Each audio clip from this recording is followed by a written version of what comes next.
Mga ka-MB, isang malungkot po na balita. Pumanaw po ang assistant coach ng Golden State Warriors na si Dejan Milojevic sa edad na 46 years old at Pascal Siakam successful na nakuha ng Indiana Pacers.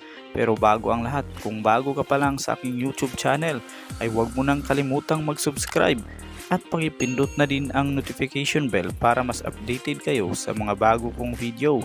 Ayon po sa ating impormasyon mga ka-MB, ay nagkaroon po ng heart attack itong assistant coach ng Golden State Warriors sa kanilang pribadong hapunan kasama ang kanilang kupunan at yung mga manlalaro. Ito ay nangyari sa isang restaurant sa Salt Lake City sa Utah kung saan ay mayroon pa silang laban kinagabihan, kaya na-postpone ang laban kontra Utah Jazz at Golden State Warriors. Isang magaling na assistant coach itong si Dejan mga ka-MB. Siya yung former head coach ni Nikola Jokic mula 2012 to 2015. Kinuha siya ng Golden State Warriors dahil nakitaan ito ng potensyal na magiging isang magaling na head coach balang araw. Hindi natin talaga alam kung anong oras mangyayari sa buhay natin mga ka-MB. Lubos po akong nakikiramay sa kanyang pagkamatay at sa buong Golden State Warriors. At dahil nga sa nangyari ay napospon ang laro ng Golden State Warriors at Utah Jazz. At ang bagong schedule ng laro ay ilalabas nila mamaya o bukas makalawa bilang pagbibigay respeto sa namayapang assistant coach. Sa kabilang banda naman tayo mga ka-MB, nagkatotoo na po itong pag-trade kay Pascal Siakam papunta sa Indiana Pacers.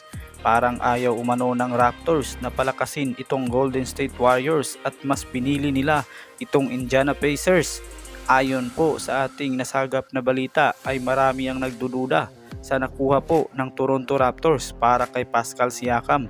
Ayon sa karamihan ay luging-lugi umano ang Toronto Raptors sa kanilang nakuha mga ka-MB. Alam nyo ba na sila Bruce Brown Jr., Kira Lewis Jr. at Jordan Nwora at 3 first round pick para kay Pascal Siakam. Ganun lang po ang naging value at kapalit para kay Pascal Siakam. Itong si Bruce Brown mga ka-MB, hindi naman kagandahan ang kanyang numero. 12 puntos lamang ang kanyang nai-average, samantalang itong si Jordan Nwora naman ay 5 points lamang ang kanyang ina-average ngayon at yung kanyang defensive ratings ay 121. Ganun pa man ay kailangan na talagang mag-focus ng Toronto Raptors sa mga panibagong lineup na kanilang nakuha at ito'y magdudulot talaga sa kanila ng panibagong gameplay dahil hindi naman kagalingan ang kanilang ipinalit kay Pascal Siakam. Isang malungkot din na balita ito para kay Dennis Schroeder dahil sa pagpapalit ng lineup ay baka hindi na ito maisasama sa bagong rotation dahil nga sa pagdating nitong si Bruce Brown sa kanila. Ngayon, ito na po ang bagong potential lineup ng Indiana Pacers: Ali Bolton, Buddy Hield, Mathurin, Siakam at Turner.